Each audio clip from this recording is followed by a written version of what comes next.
guys for doing a voiceover for this, even though I'm sick, so wish me luck.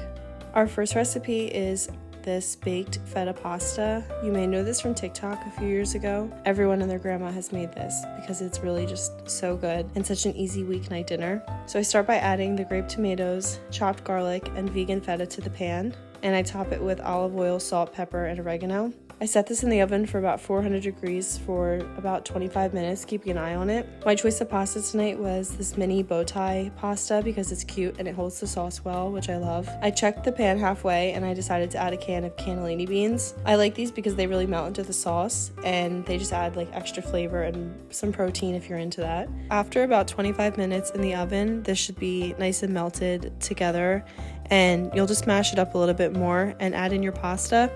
Then top it with some fresh basil and also some lemon zest, which I definitely high-key recommend. If you don't have one, like I didn't, I sent Lofi out to get one for me. It really brings the flavor just to the next level. I also posted a short video of this on my Instagram, which you guys should go follow me on there since it seems like TikTok really is about to be banned. So let's try to migrate to Instagram.